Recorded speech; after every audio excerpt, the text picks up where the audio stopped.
Welcome back in, everybody, to what could be, on paper, the grand finals of this whole tournament if history is to repeat itself, but it's happening all the way early. Second game of the day, the quarterfinals. Justus Roco against Forcible Cobra, previously Right Turtle in the weeks before this, and they ended up in a position where they're playing them very, very early on because of their positioning in the qualifiers. We can take a look at the bracket to kind of get an overview of the matchups that we've had finished already. We can look at some of the ones we've kind of called out previously on here. Not sure if this is completely up. I would mention Hard Rook is the winner of the round one matchup on the right side. They will be against the Dream Team. The bottom right side quarterfinal matchup is going to be Fantastic Toad versus Korzakor, who we just got to witness them take the win there. And on the left, Justus Roco versus Forcible Cobra. Forcible Cobra, having won week number 3, ended up against Lagger to get themselves to the quarterfinals. Justus Roco going off of a default win to get here, and we are still waiting on the winner of Takers versus, I'm going to assume that's Big Lentz backwards. So Big Lentz, Takers, whoever wins that one, will have to face up against Hefty Fox, who 3-0 dominant win there against Stush Gaming. And a 3-0 dominant win is the last thing I expect to see here. These teams have been competing against each other for literally the entire time that I have been casting Row Company. Every single week, these two teams have been kind of brawling back and forth. We've had weeks or months where maybe they don't make it to final. Someone else gets in the way of Right Turtle, now Forcible Cobra on their way up. But these two teams have been at each other's throats for months and months at this point. Yeah, they've been battling it out, going for that 1-2 spot this entire time. Mm-hmm. And we all know that Justus has had the upper hand on them most of these months. You know, the couple months that they did end up winning, one was when Highlight was there. Not sure what the other one, not sure what exactly happened with them the last time that they did win. Before that, I believe that they did play with Nex. I believe that was the last time that they won. Before that, it was a long time ago. I think that was the January one way back then, one of the 8Ks. So, you know, it's really, really interesting to see how today's going to play out. But they've been battling for that 1-2 spot. And now we get to see them go up against each other right here with 10,000 on the line.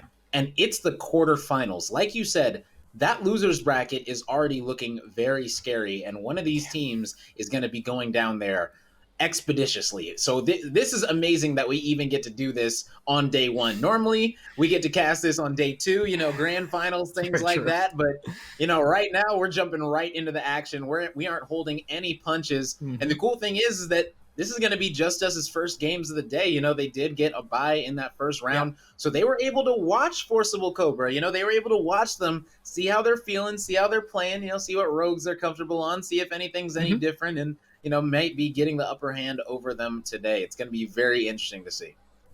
Biggest change, though, no matter what they saw in those first games, it's different maps. It's a different series. Quarterfinals, obviously, some things change up here. They're going to be starting on Skyfell, map number 1 in this set. Windward to follow on King of the Hill. The big block of 3 respawns in the middle. Back to Skyfell. Why not for Strikeout? It's a different enough matchup there. Favelas will be the place of King of the Hill the second time around.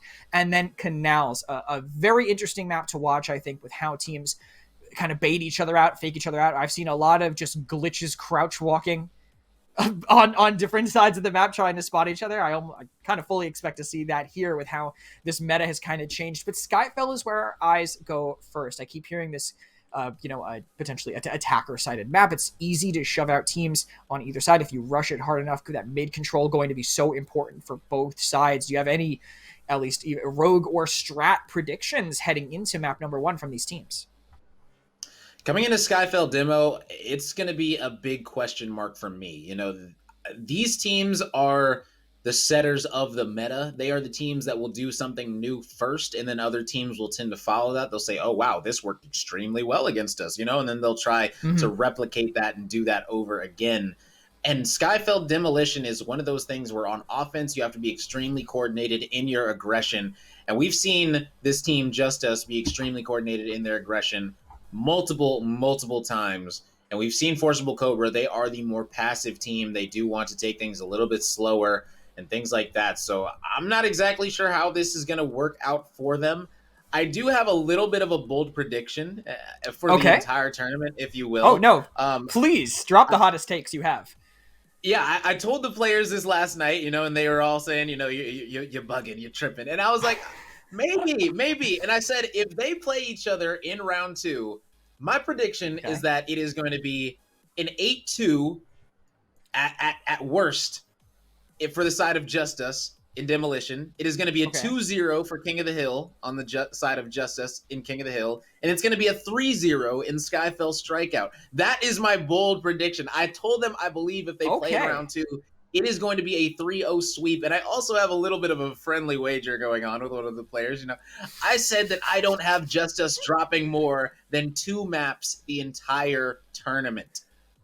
That's right. I Okay. said that I do not have them dropping more than 2 maps the entire $10,000 main event. And that was a Right. bold prediction, but I That was is a able to bold put my one. money where my mouth is. So we're going to see how it's going to play out because I could be losing that bet right here, man. This could be over in this You series could and they be. can get 3-0 and that's it for my money. I'm done Here's with the that. So that Here's the thing, though, for you. Now, if there's a Forcible Cobra in, like, an unwinnable 1vx position, you can't say, oh, they could turn it around. No, because you don't think so. You don't think they're going to be able to clutch it out. You think they're just going to get stomped down on by Justus. And they haven't even been able to play each other outside of, scrims in weeks. Justus qualified week number 1. Forcible Cobra didn't play until week number 3.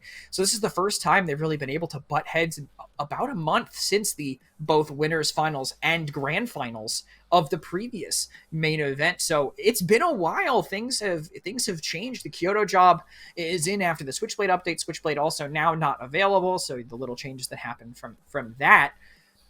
It's going to be interesting to see how they kind of face each other here. But at the end of the day, it's still Rogue Company. Some things are still staying the same. It's still going to be Skyfell, which they've played against each other quite a bit. I'm interested to see where the bans go because I haven't really seen Justus play in a tournament setting since the patch came out. Are they still just banning Fixer? Are they still just gonna do the cute hamster Justus thing and just ban Fixer every game because they don't want to play against it, or do they think it's more of a palatable rogue now? My guess is that they're going to be banning it. A lot of times they Mm-hmm. will ban the Ronin sometimes if you want to know where these players are going to be at guaranteed. But a lot of the times we do just see the Fixer still banned from Justice. That's what they're comfortable on. When Switchblade was still a thing, that's where, the bans started to get very interesting because you only had one, so many things you felt like you had to Yeah. do. But now Switchblade's out of there.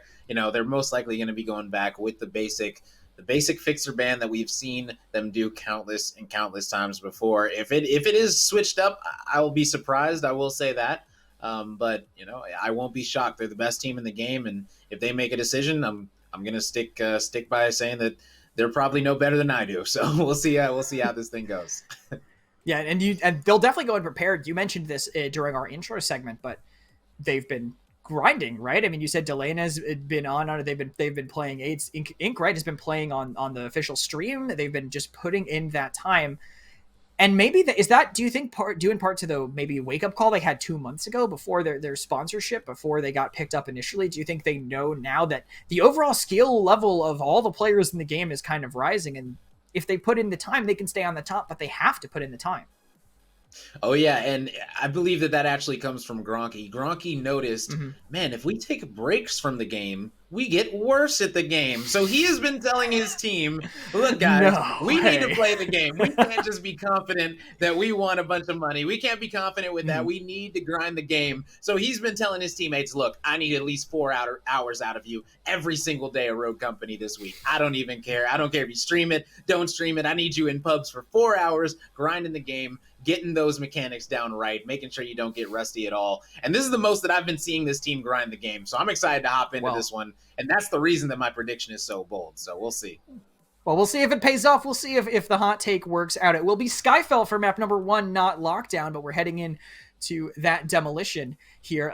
The team that starts in the offense might have a big advantage, but these teams know each other inside and out from all the times that they have put in scrims, in matches, in tournaments, in everything that they've played against each other. So it could honestly, anything could happen here in map number 1, but I know that my eyes are going to be on the middle of the map and who can win those initial fights to deny any rotation. Oh yeah, big time. And right here, the Rogues are going to completely decide what the offense is going to do. Mm-hmm. Mainly the defense, really your only job is to adjust based off of what the offense is going to put at you. So you build your comp based on retaking A or B, either one. You got to be flexible. But on offense, you usually build your comp around one bomb site. And right now, if they're going to be on offense, it looks like they are going to be pulling out the Lancer. Now, I've said it many times before, this team has only known how to play Skyfell, if you will. They've obviously played Skyfell many ways, but they're most comfortable playing with a Lancer on the map.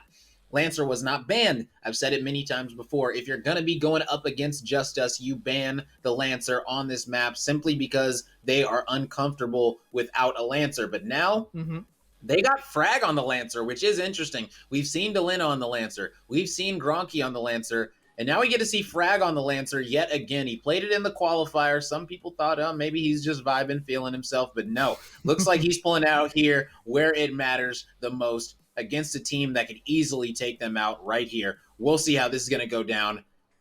Oh, and they have the Lancer on offense. Yes, so this is most likely going to be an A push out of this squad, as they have two smokes. If it's not an A push, it might be a B to A, but it looks like they are going to be curving off toward that A site already and snapping in. It's going to be a mid to A, and it's going to be a fast one.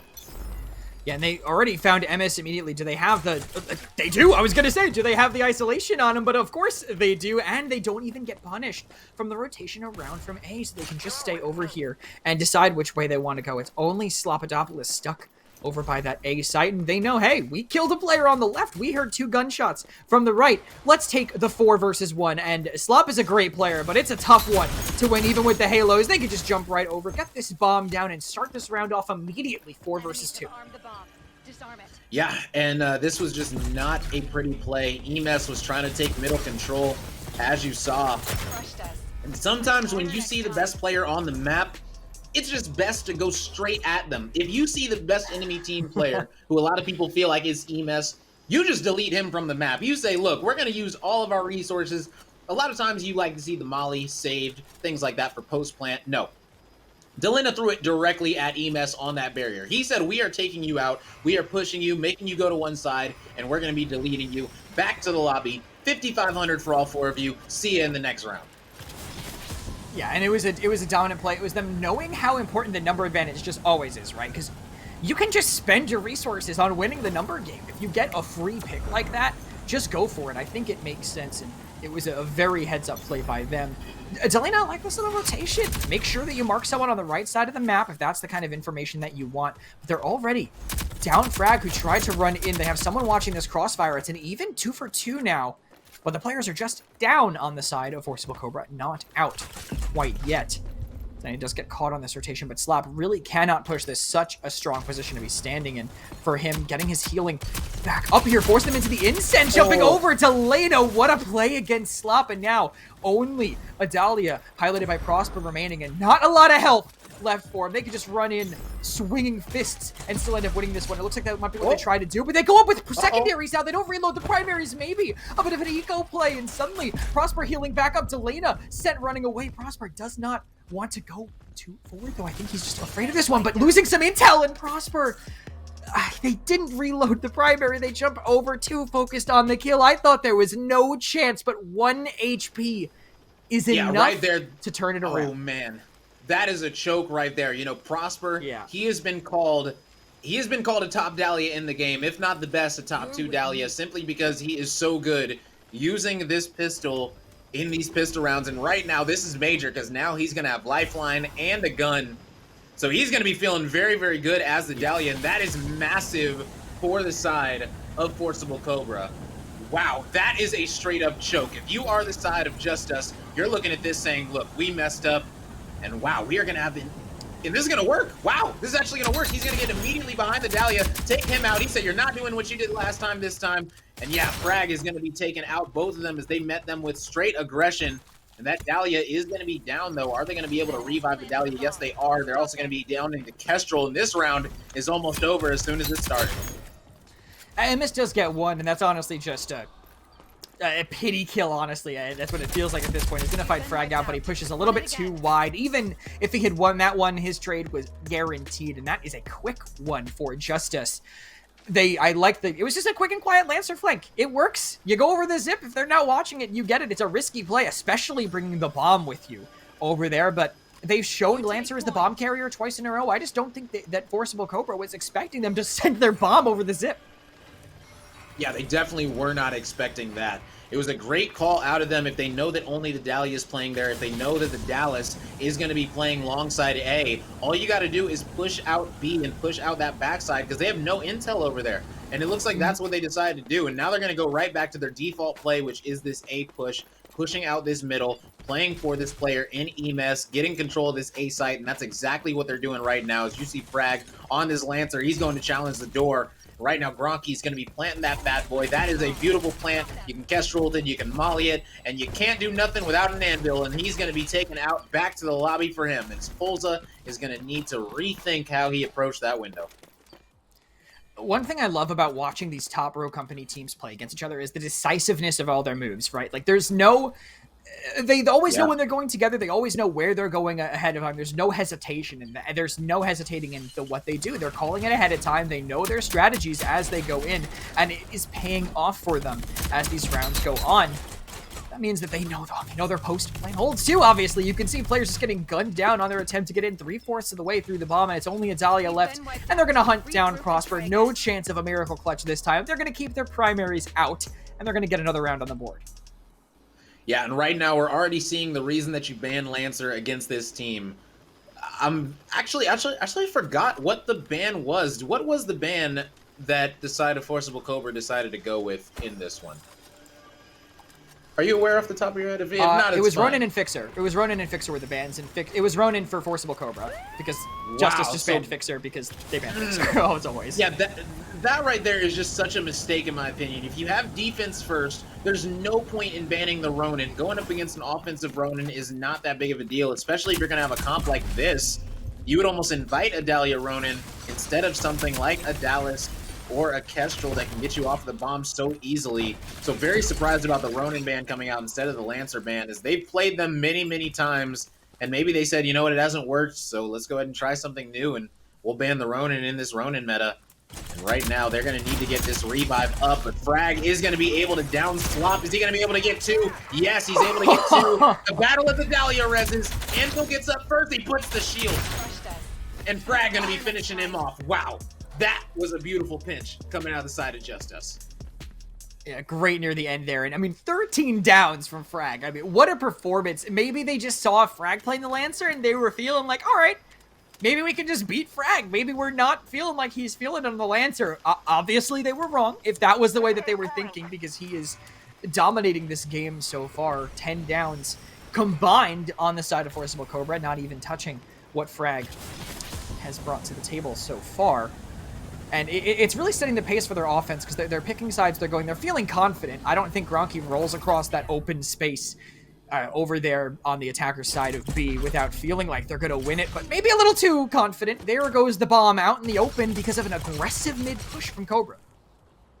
Yeah, and that was a nice pinch coming out of them. They planned for Gronky, able to get a little bit of shots onto him from one player, then the second player was able to take him out. That's going to need to be a hand res, and that's in the middle. So that might actually be a recipe for disaster if you're the side of Cobra, but you're in a 4v3, you're on defense, you've completely given up the A site, you're playing for the retake with your anvil. Right now, they're just playing numbers, trying to kill Gronky as he crosses. They're able to do that, and he's going to need to get hand res. Is that going to come through? You know they're known for their revives, and they know it too, and they're going to be cooking that grenade, letting them know, and it's all up to Ink now. We've seen him do some things, not saying it's over.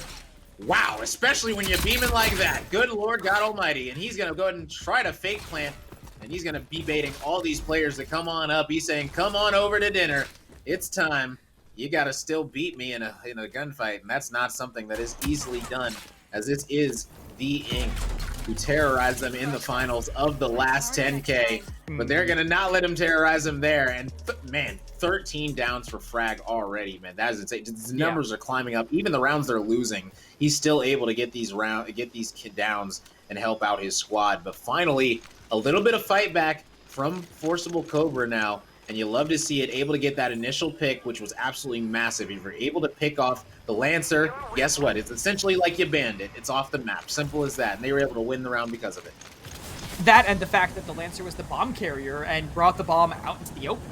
just in the middle of the map, I get it if you're, going for an aggressive strat with it, but if you're running out like that, I think you just give the bomb up, drop it for a teammate as you go, because it forced them to spend all their utility to pick it up. This time, though, they're going to have a little bit of support here. You can see, though, MS smoked off in middle, no chance to therm through that smoke with that fixer ban they had before, and they're just going to walk in, clear pulse immediately off-site, and potentially get this plant down right away, but they lose Gronky for it. MS does lose the gunfight in mid. Prosper trying to hold here. He finishes off Gronky and actually is baiting the bomb very far away. If he can have someone help him here, they could end up on the better end of this, as Prosper is just kiting and wasting time. But that's all the defenders need to do. If they can stop the bomb from getting planted, is waste all that time. Yeah, but right now, Frag, he's going to have this A site by himself. Delina is currently ratting over at B. And so Frag's going to say, you know what, let me go ahead and get this bomb down. It's not an ideal plant. You really can't see it from down low Aqua, and you really can't see it from this spot either. So it's probably one of the worst plants in the game that you can do to set yourself up to get sneak diffused on. But, they are two of the best players in the game. And, right now they're going to need to make it work as they are able to take them out simultaneously. A nice pinch coming out of them. One plants the bomb, one comes behind the other two. That's just great plays coming out of Frag Out and Delina. Two top players. They've been teaming since January, and they're showing it right there that they are a very, very potent duo left in 2v2 situations.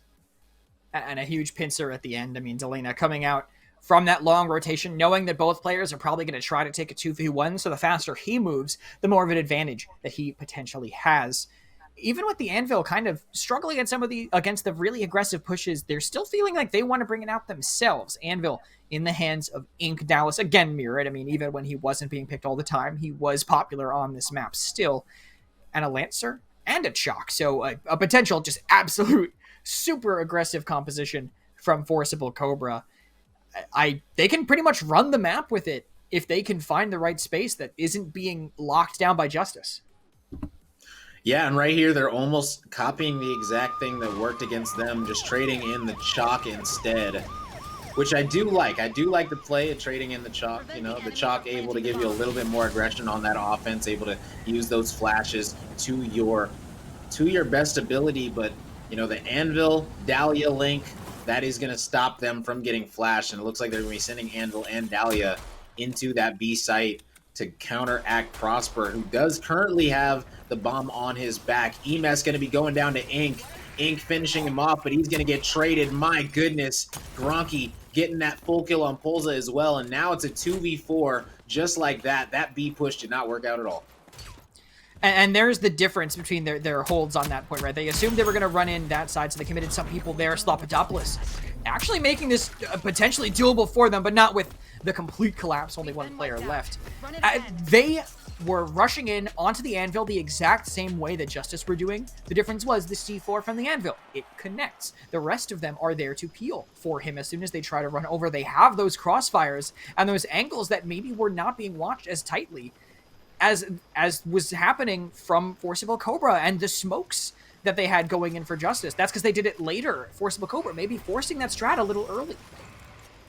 Yeah, and even something that we've seen out of Ink, or at least I've seen in 8s and things like that he's been playing in recently, is when he's down on this map, he will say, you know what, I'm going on B site. Ain't nobody getting me off. He said that verbatim before, and I've seen him do it and pull off a couple of 2 pieces. So the fact that he's feeling even more confident playing on that B site, that is a power position, because if you're giving up that B site for free, it's not going to be looking too good for you. But man. Ink's giving it up. He's getting off site, but it won't be for free. It's going to be for the lives of 2. The Dahlia and the Lance are both gone, and he's running down Slop. Ink clearly feeling himself now, with only Pulsa left. It's the Chalk on high ground. I don't know if he has the rage. He does spend it now to maybe fight Gronky, but 3 players point blank with him. Absolutely no chance. They didn't have anyone B, so they said, okay, we'll take the map back from you. We'll take our mid back from you, and we'll punish anyone who overstays.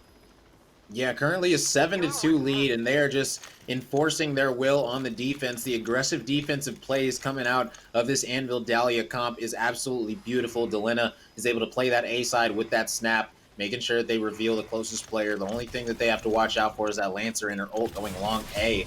But if Lancer isn't going to be pushing B, then you're good to go. Just have somebody watch the zip line, have somebody watch that middle area. Ink is going to lock down that site like he's been doing, and they should be good to go. And it looks like Ink is going to be going right back to that place. He's going to be putting down some trophies, most likely.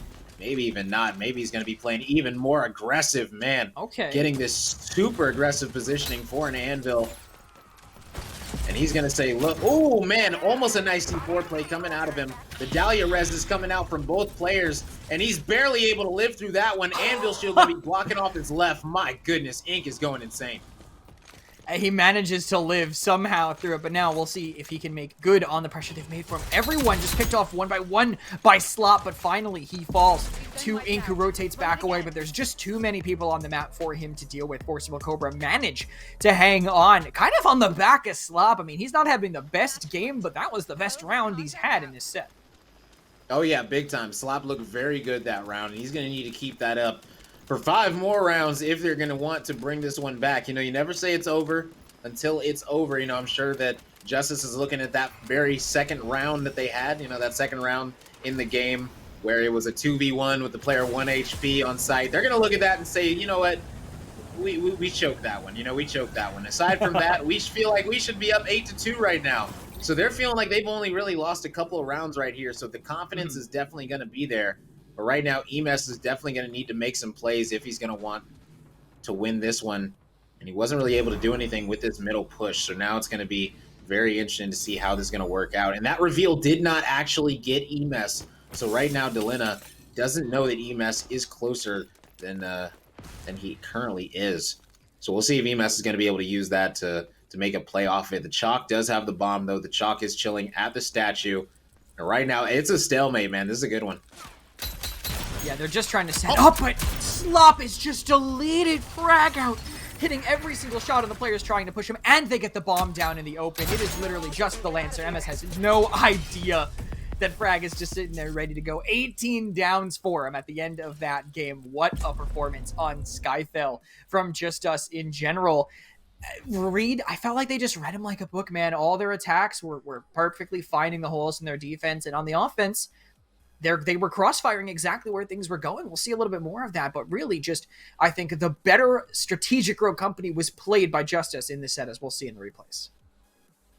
Oh yeah, they were doing absolutely amazing on this map. You know, they've showed before that they can do amazing things when they have the Lancer in their pocket, and that's exactly what we saw Frag Out was doing on this Lancer. They didn't even need to run it on defense. They said, we already up so much, we're feeling so comfortable, we'll be good to go with our normal comp. And they went ahead and went that Lancer on the offense to go up. And man, Frag, I think he had 15 downs or 13 downs at halftime, something crazy. He was just absolutely going insane. Ink was playing for his life, absolutely living on that bomb site. He even pushed up so many times. Frag with that DMR in his hand, able to tap those players right on down.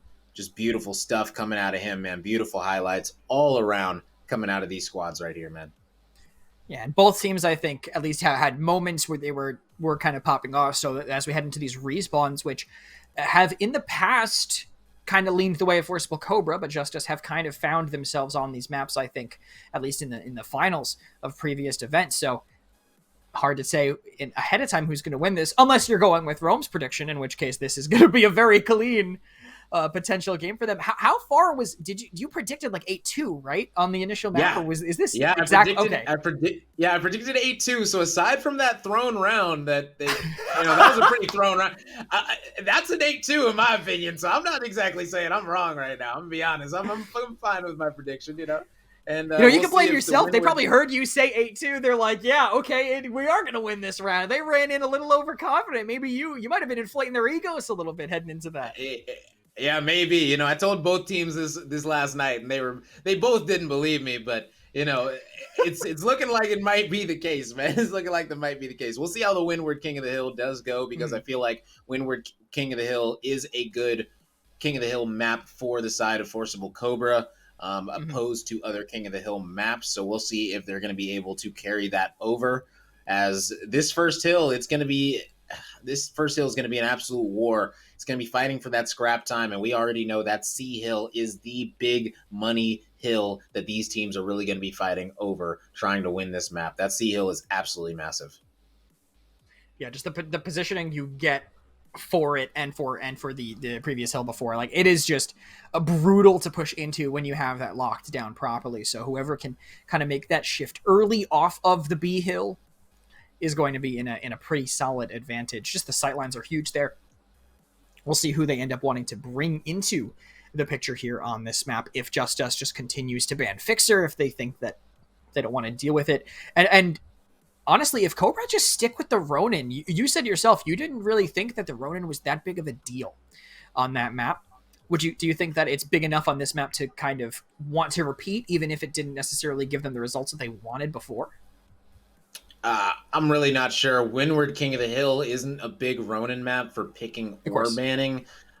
I'm not sure what exactly they're going to be confident on. They're really going to need to pick their comp pre-game and then say we're banning whatever we're not going to play. Whatever power pick we're not going to play, that's the one we're going to ban. If we're not going to play Fixer, we're going to ban Fixer if they don't ban it. If we're not going to play Chalk, we're going to ban Chalk because we don't need to go against that extra health with those flashes. You know, if we're not going to play Kestrel, we ban Kestrel. If we're not going to play, you keep it very simple. If we're not playing Lancer, we ban Lancer. Whatever you're not going to play in this situation, this is one of those maps, whatever you're not going to run, that's just what you ban. It's that simple. If you're going to be going with a Vi, Scorch, Dallas comp with a Lancer or something crazy like that, you know, you're most likely going to be banning out things like Chalk. You know, you're going to let them go Anvil. You're going to say, please go an Anvil real quick. You know, let's bait you into that real quick so we can throw all of these fires at you and just make you have the worst day possible. So a little bit of mind games definitely go into the picks and bans. So we'll see what they're going to be banning out because I'm excited, man. It's going to be fun. Yeah, if Forcible Cobra can kind of find their feet from under them after how that last one went, where they were just getting kind of, I just outsped it felt like in some of them, right? When they were moving first, they were able to really take control of that space, even against a Lance. But I just think against the Lancer, the pace that Justus were setting was not something they were comfortable really playing into. Even MS, like when he was taking ground, it was less than we were seeing from Justus, less than we were seeing from Fraga, right? He ran up halfway through with the quick and quiet, and then dead stopped because they saw that Dallas, he was afraid to cross that sight line. I know that the Dallas could maybe hit some 6 shots, but you got to take that ground and put that threat in there. Either way, it just didn't end up working out in the end for them. We'll see if anything changes in map number 2. Windward, King of the Hill. We're starting the big block of respawns right in the middle of these best of 5 sets. Will Forcible Cobra kind of come into their own here on the map type that we have been kind of leaning towards them being strong on? Or will Justus continue to have these maps figured out, to be a little bit stronger on here than they were previously? This Windward is going to be the proving ground for them, as Vi and Lancer are the rogues that get banned.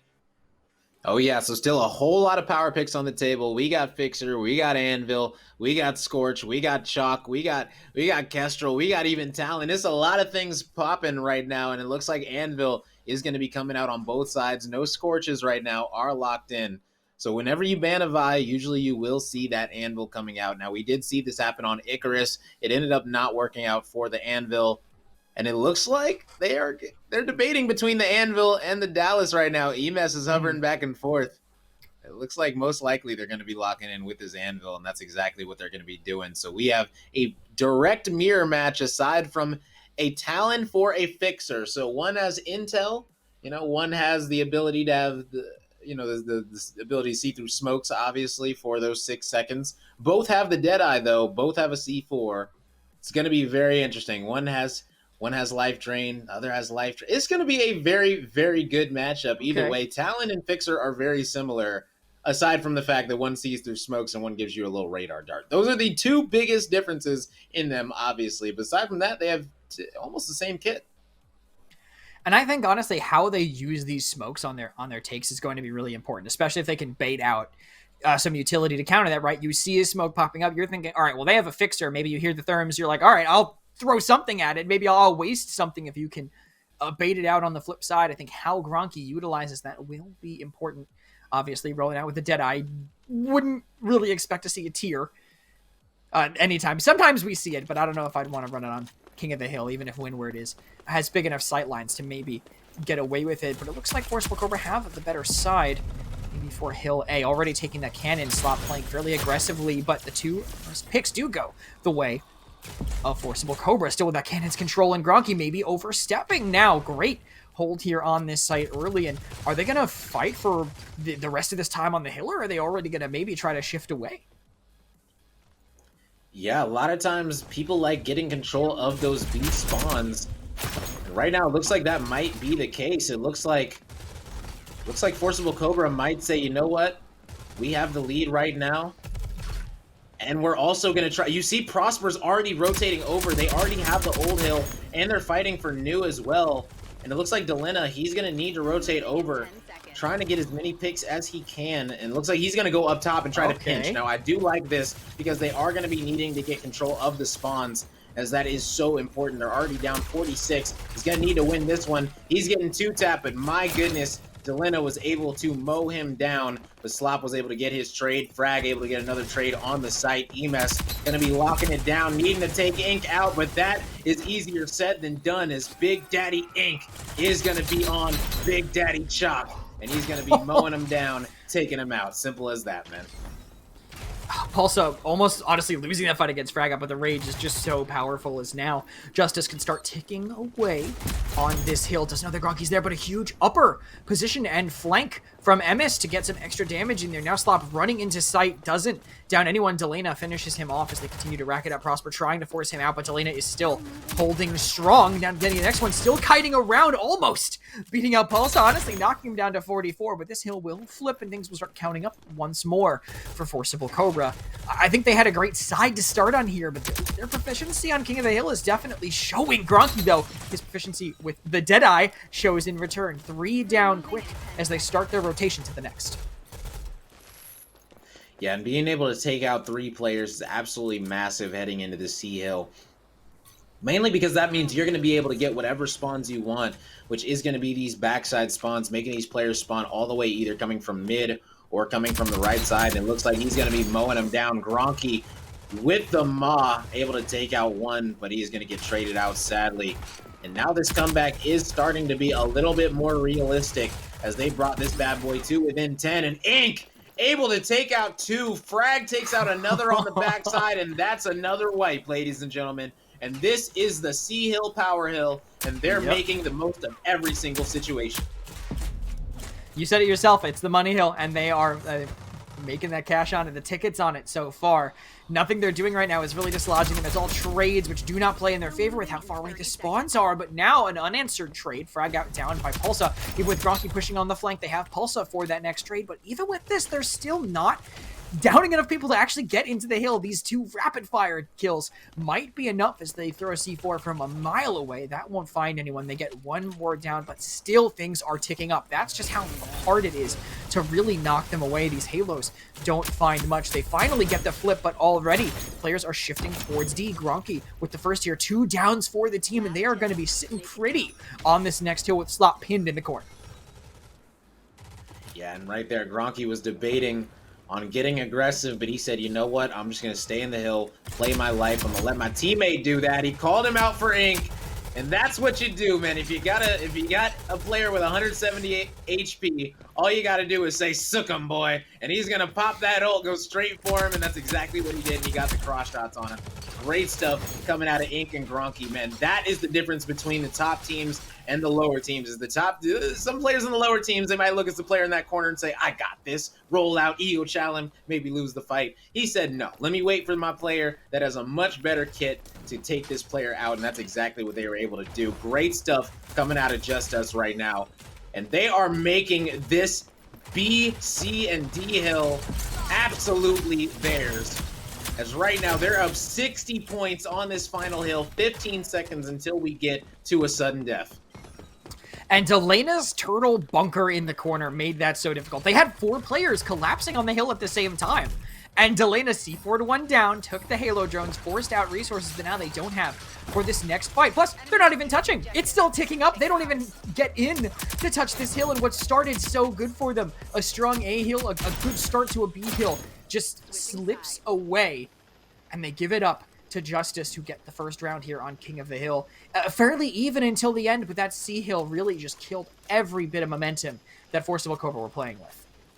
Yeah, and that's the thing. Forcible Cobra, they had the good spawns for that A hill, so them getting the A hill should have been a given simply because there's no Lancers on the map. When there's Lancers on the map, that A hill, anything can happen. You're not really sure who's going to win it. But if there's no Lancers and everyone's running at the same pace, most of the time the team on the other side is going to be securing that A hill and winning it out. And that was why they were able to win the A hill, but they didn't win B, C, or D at all. So if they want to win, they're going to need to retake this from the harder side right now, and that's what Slop is going to try to do. But right there, that's a reason why it's so tough. You can't push middle. There can be players camping it easily, and that's what Frag was able to do. And it looks like EMES is going to be able to win the gunfight. So they took the zip line and were able to win the gunfights and retake this hill over here, even though their player in the middle did go down. And man, if you win that initial gunfight, you can win the game.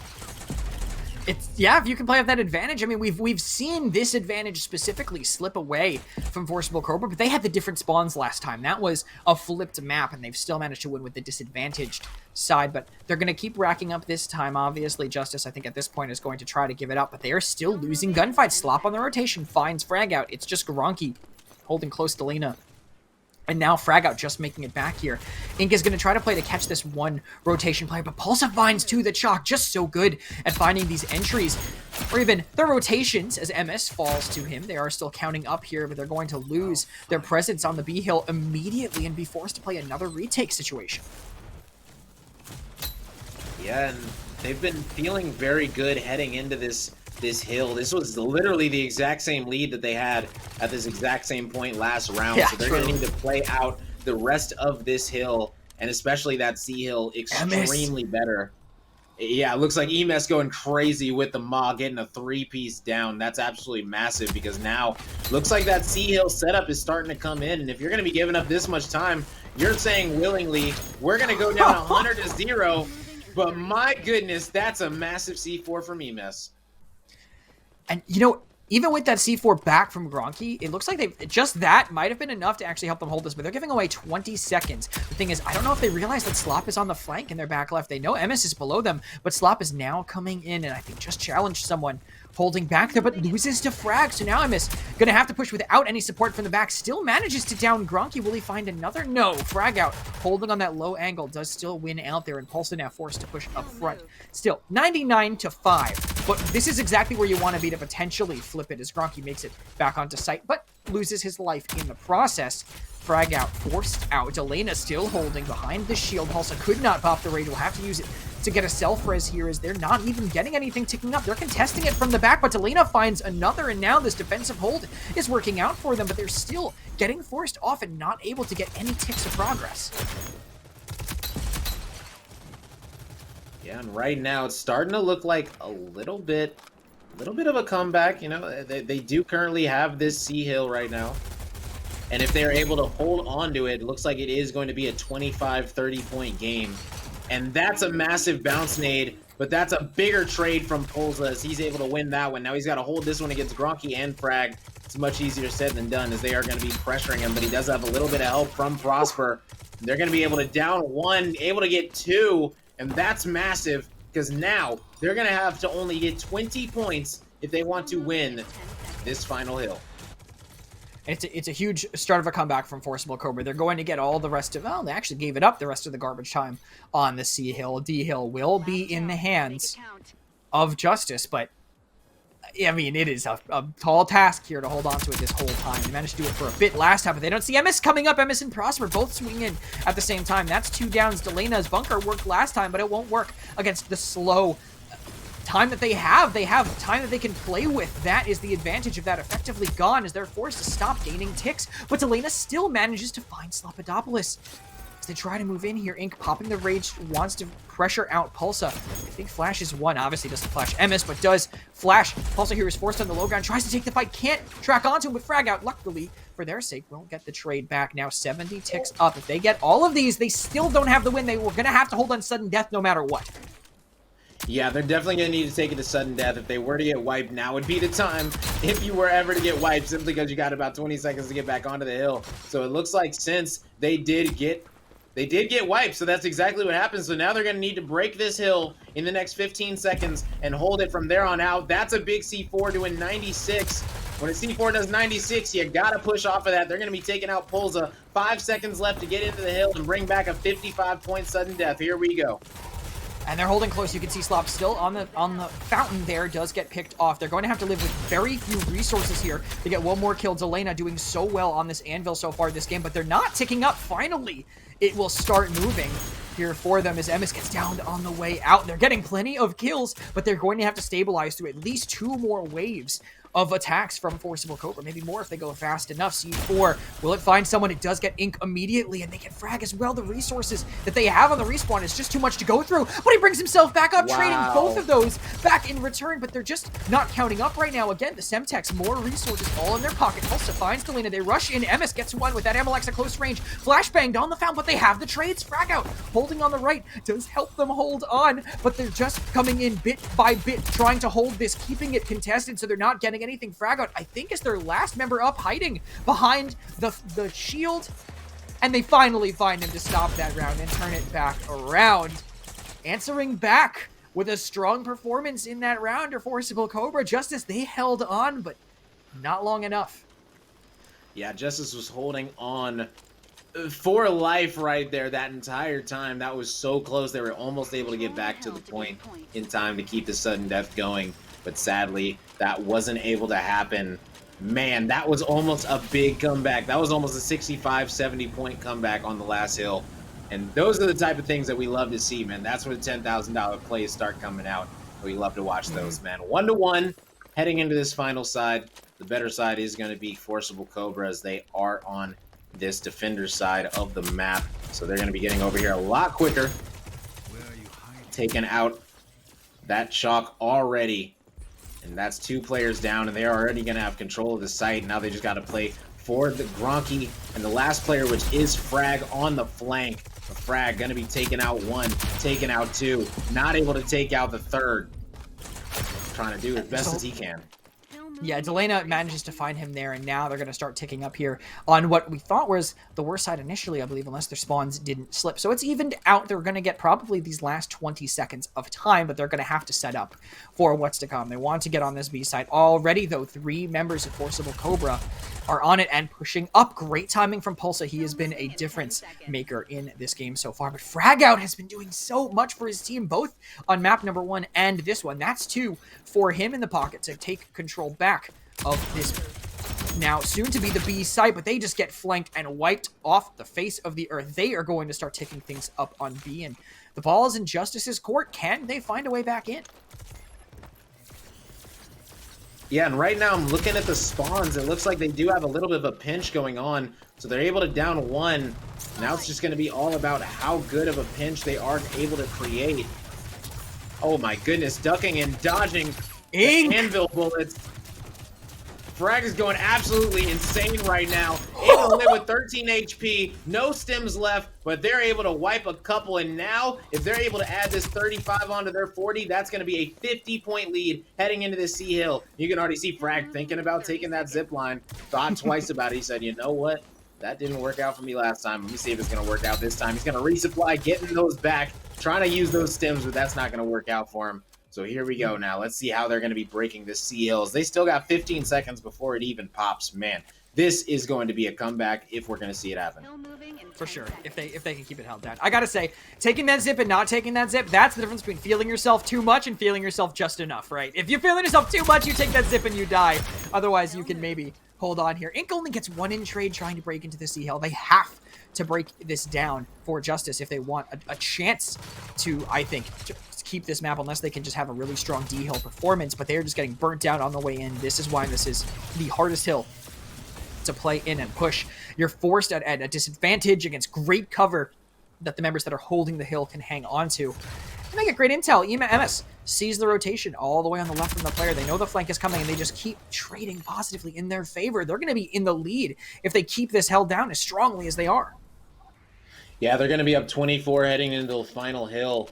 And already you can see that they're starting to set up for it, trying to not let them get control of that far side. Now, the dangerous thing is with only 1 player currently on the hill, you can't have 1 player go over there and try to play for him in Frag. It looks like Frag going to be downing Slop.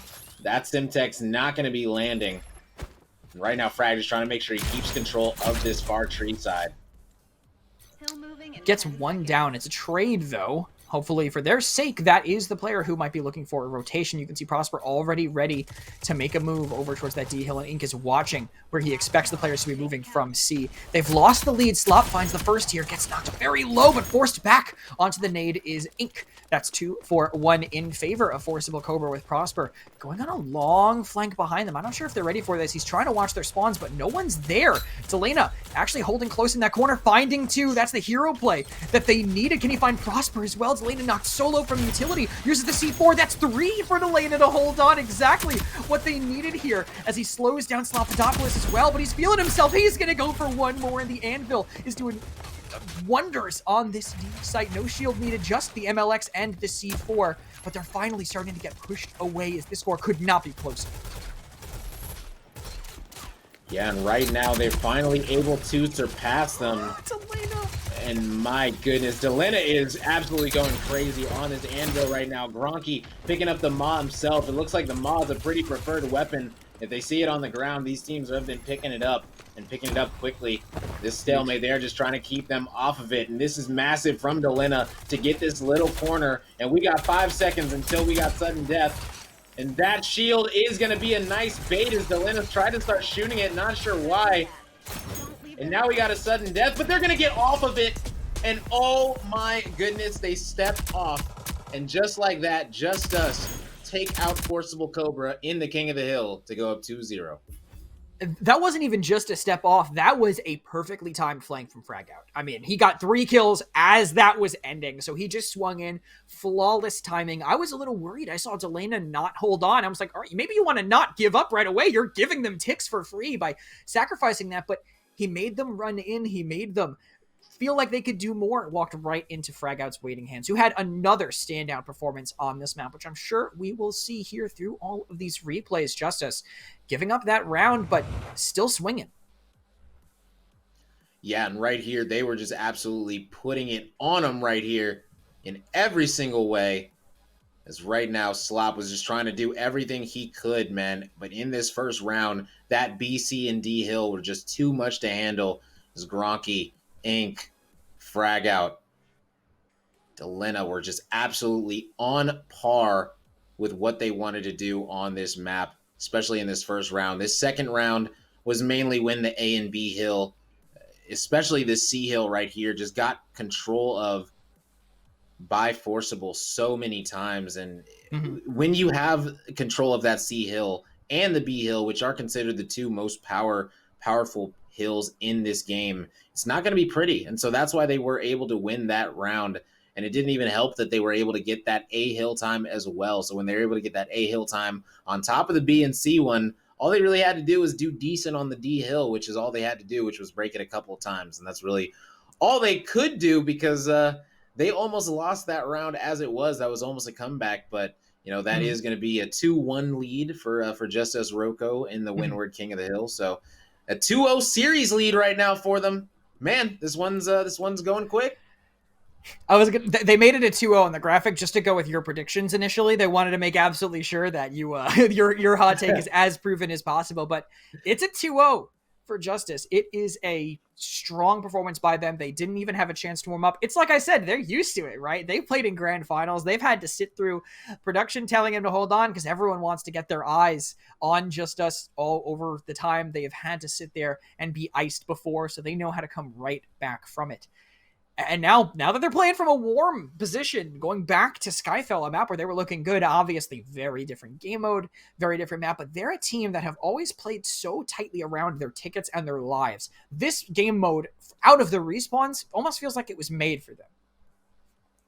Yeah, and last time they played Skyfell Strikeout against this squad, they did them greasy, if you will, to say the least. And so if we're going back to this exact same map, same mode, where too much hasn't really changed, you know, between these two teams and their play styles, I would say definitely the Justice is going to have a big advantage going into this Skyfell strikeout, man. It's going to be very explosive. It's going to be very angle oriented. We're probably going to see a lot of stalker padded characters, Kestrels, Dallases, things like that. Players that can get behind people, get those angles that people aren't expecting, because this isn't exactly a map where you can just run straight to the point, because there's most likely going to be somebody that is going to be watching over, trying to pick you from a very, very good angle. So this map is definitely going to be all about angles, approaching things as a team, your usage of your utility. It's going to be a very, very good matchup right here. Yeah, whatever team I think clears out the strong positions around every site first is going to be the one that runs away with the rounds, more or less. If you know where teams are going to be holding specifically around that, if you've put in the time or just know the map well enough, that's going to be the advantage that you play off of. But I think you're right. I think the roaming kind of aggressive characters, Lancer, Chalk, all of them, Dallas, we always see on this map, mostly for demolition, but I think having some intel and some snowball potential could also be important, especially when teams are playing a little bit looser with their lives on a respawn mode in general. But I fully expect to see Lancer banned again. I think it was just so strong at a frag out. I think they're going to repeat that from the side of Cobra, because they just don't want to be on the receiving end of that one more time.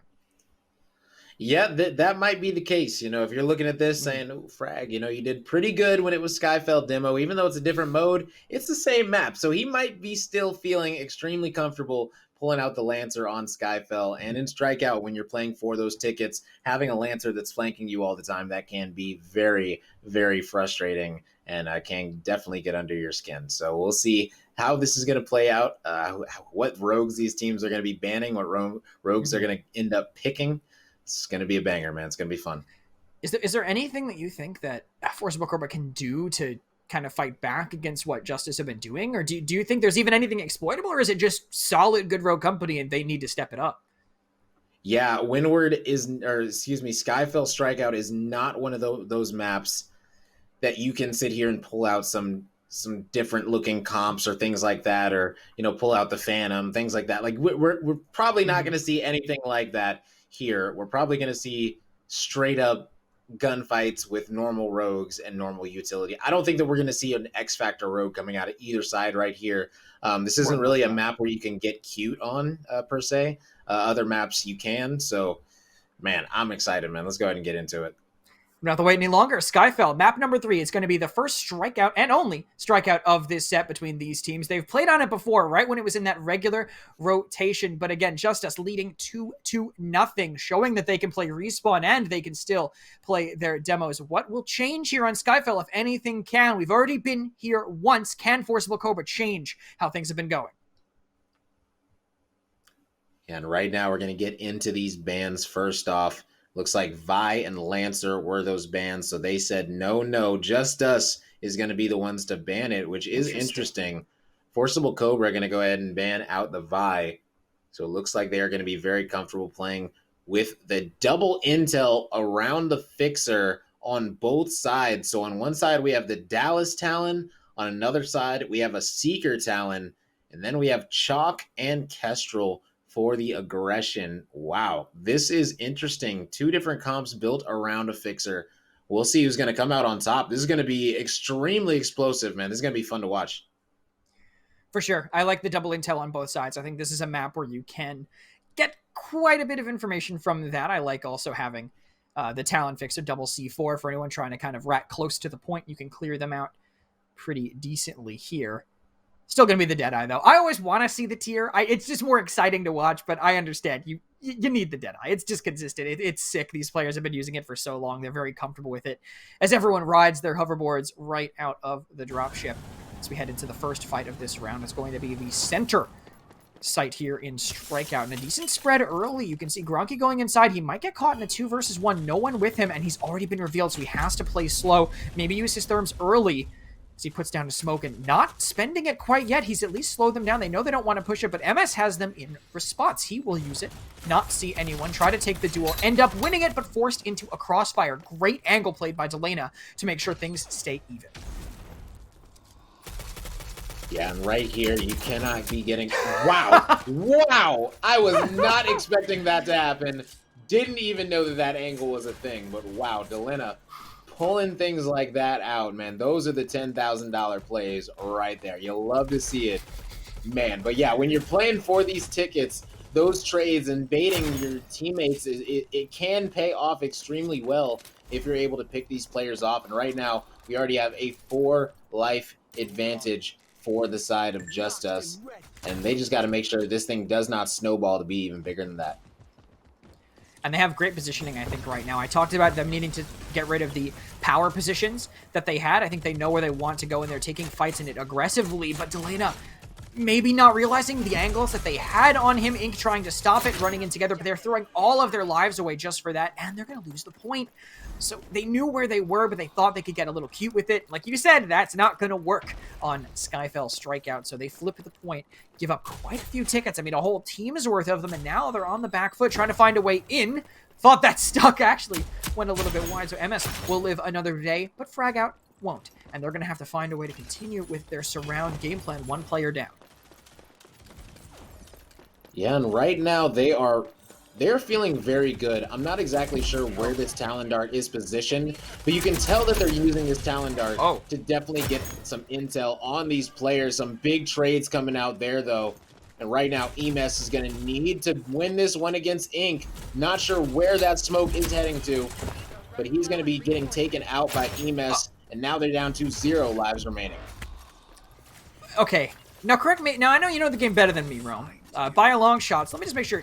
I feel like he kind of got baited there. He was pushing out, taking a fight, knew someone was there, had his teammates, but no one was willing to go. I think they were afraid of Gronky, but they had 3 guns. One person locks Gronky down. The rest go, right? They at least get a guaranteed positive trade that way, but they hold on. The rest of them respawn. They just throw utility on the corner. They know they're all standing on, and they don't even get a chance to refight it. So Justus, again, taking the lead early in these respawns, but that round was a lot closer than some of the others we've seen.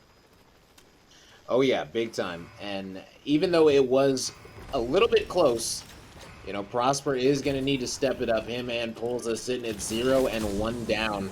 They are definitely going to need to contribute a little bit more if they're going to want to win this one. So they're going to be going to the C point this time. That's where they're going to be battling it out with their 20 lives this go round. Right now, you can see Ink going to be lining that player up, making sure that nobody's going to be coming up top. Talon Dart coming out as well. Already a revive coming out. You don't see a lot of them, but there is the revive. And now Ink trying to make a play on the backside. He's going to be getting traded. Gronky 2-tapping, feeling himself, man. Wow. Well, Pistol 2, C4 traded, both of them doing about the same amount of damage to each other too. Prosper still just holding that corner, but not holding onto the site. That's where they want to be, but can't quite make it yet. Gronky aggressive, feeling himself with this Deadeye. Such good timing there, but he will not be able to get out in time. Pulsa swings back around the corner, and this is a contested site. They want to at least hold on long enough to get this last tick and get the most that they can out of it, but they might get stalled out here completely. Delena holding strong, and their respawns are close enough to keep this forever contested. If they keep trading with a number advantage, they're going to keep potentially winning here. Ink now coming back. You can see Emma swinging around, but doesn't see Gronky. Gronky with another, the Fixer, really coming in strong. 3 downs with that DMR. Gronky showing why they maybe should have banned Fixer instead of that buy here, but Prosper trades one back right away, and Gronky, that is 4 straight. Yeah, already up 6 lives, now 7. They are just feeling so good right now. Just got to hold it. And right now, you can afford to trade it out, but you do got to get these trades. And that's 2 full kills coming out. He's able to get 1 down, not able to get that second. That player does go down. So at least Delena was able to pick up 1. So they currently 0 lives are remaining on this side, and they're already going into the negatives as they only got 3 players left, now down to 2 in the Kestrel and the Dallas. And these Deadeyes are just connecting everything. Both Ink and Gronky are just lethal right now with these guns. And they even gave up the point. They knew that they could get away with giving up the point because it was so close to ticking. They're like, all right, we'll back off. We'll force you in. We're going to tick the last one anyway. We're never going to ever finish that 60-second timer. So we'll take our advantage here, force you in, get a guaranteed start 3v4 that we're going to be able to play off of for basically the rest of the round. So last round close. This one, not so much. 14 downs for Gronky on that Fixer. What a performance. Yeah, right now, Gronky is absolutely making a name for himself with this Fixer, man. We've seen him perform on the Fixer many, many times. Delena is on the Seeker. Now, this is a long-range map, so he's using the Seeker extremely well, just getting these long-range advantages on these players, letting his teammates know exactly where they're at with this bow. And he's going to be trying to nade him off as Ink and Gronky are able to down EMS and Slop, and that is going to be opening up the floodgates for Delena to hit a flank. But sadly, Polza was waiting for him and Frag out, so both are going to be getting taken out just like that. And finally, we have an advantage coming out of the side of Forcible Cobra. I mean, I liked the play, but they were just ready for it again. It's a super risky play every time you take that zip. And they do not have control of the site, so maybe wanted to hold on a little bit here. Flashbang coming in, does not connect. They don't think that he's there. He gets one, cannot get both, though, as it's a 2-for-2 trade. Delena also falling, but hey, guess what? Justus goes for reses, no matter the mode, even if it's respawn, because your lives all matter in this mode. You need to protect your tickets and your respawns throughout. You will be able to slowly bleed out an advantage that way, maybe, but you have to time your peaks. You know that there's going to be players close. Emis holding strong, takes down 2, and Justus just cannot find a way to get in here. They're taking some fights where they get decent trades, but you can't trade when you don't have the point. Yeah, that is very true, and they are going to need to get a hold of the point and get a hold of it fast if they want to start making a comeback, and that is a big down. Currently a four ticket difference in these teams, so they're going to need to start getting these 2-for-1 trades, as there is 2 players that do go down. Rocky able to get another one, and he is trying to do it all for his team right now, but it's not making much of a difference because right now his team did get wiped out aside from him, sadly. So they are going to be down 6 lives, and now they are out of lives, and my goodness, this is flipping on its head as Forcible Cobra has come to life, ladies and gentlemen. Using that close range SMG there, setting it up for Delena. That's 2 for Delena now, getting those downs. They need to get on this site soon, but Pulsa holding so close, catches Gronky on the way out. Gronky will not give this life up. Again, they need to protect it as Ink is rotating for this hard res. It's just Delena, I think, that can actually slow everyone down, but they're kind of giving them this time. The nade that goes in doesn't find anyone, but they can set up for this. They can put players on every angle and really take advantage of it. As Delena now gets surrounded and found out, they're going to rotate it to try to cap this. It's only Ink left, and he is in a 1 versus 4. That one will not happen here. Cobra managed to hang on for one more round, but they're going to need a lot more rounds like that, where they just shut down the plays from Justus if they want to move on back to a King of the Hill. Yeah, and right there, Cobra, in my opinion, all that happened right there was they got the initial advantage. Winning the initial trade is so important, because when you're able to go up, you put the enemy team on their heels. They feel like they have to make a play and have to make it now to make up for the tickets, especially with that timer ticking on down. Now with this bad boy going right back to the middle on this initial hill, I'm pretty sure that we will see a better showing out of Justus on this hill right here. It's possible. We'll see how this thing start out, but obviously Frag out already getting forced away. 1 HP, that's 2 downs immediately for Cobra, who may have found kind of how Justus keep trying to set up and are trying to pick away at it. Ink close by throws the flashbang. It will hit on Pulsa, but I don't know if they're really willing to push out onto it here as MS swings back out and finds one. That's 4 downs. Tickets gone immediately for Justus. Make that 5. Only a small advantage in the hands of Cobra, but it's one that they're going to try to hold on to as long as possible. Yeah, and this 2 life advantage was the exact advantage that they had in the last round, and then they were able to win the next gunfight and capitalize off it even more. Frag on the chalk, trying to live and cover Gronky, but that's not going to happen as Pulsa takes out both of them, finishing them off. Delena is able to take out Prosper in the middle. Pulsa taking out Delena, getting his trade. Man, you love to see the trades coming out. Currently down 4 lives. Oh my god. Yeah, what is that? You couldn't see anything. You couldn't see a thing. Just his big toe sticking out around that corner. Prosper still ends up getting caught out really close on that nade. Not able to find it. MS very aggressive. Will possibly get traded here. No. Actually just ends up winning the other kill thanks to the crossfire that they had. Delena, though, holding strong on the objective. They are starting to equalize this a little bit with some good positioning from Gronky. who is now kind of caught out here, but Ink will be able to potentially appeal for him. It's just these gunfights that are now going back in favor of the members of Forcible Cobra. Now another one goes for them, running in with that Deadeye to take down Ink. Another down for Emis, playing very well on this Fixer now. Definitely not regretting it going through, even after that performance Gronky had earlier. There's no tickets left. We're going to need a very strong performance here from the members of Justus if they really want to hold on, and already things are looking dire. Insin will force Frag out into the corner. Gets one traded, but it's a 2 versus 8 from the members that are remaining. MS on the flank too. A double dink will knock him down, and it's 1 versus the world. Things have been equalized. This strikeout is close, ladies and gentlemen. Yeah, and that's a 2-0 comeback already. It's not over until it's over. It was not looking very good for the side of Forcible Cobra, but now they're able to even things up. You see the money is almost even across the board throughout these teams, and it's all going to come down to these last 20 lives right here. You know, you got Gronky and Emes both on the Fixers, both with 21 downs, about 29 elims each. It's going to be an absolute bloodbath and an absolute brawl at this hill. You know, we've already seen Justus win this Sea Hill one time before, and now we got to see them try to do it again. So let's see if it's gonna happen or if they're gonna fail.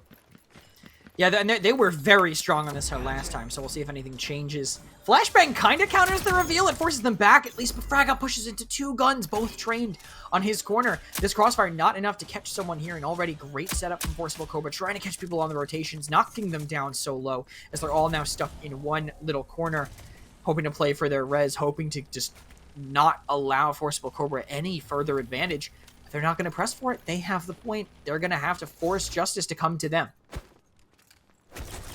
Yeah, 100%. And right now, Justus is going to be going in, and they are looking like they are in shambles right now, as they just got absolutely team wiped, and now they got another player pushing down, and that's a 6 life advantage in the final one. And don't call it a comeback.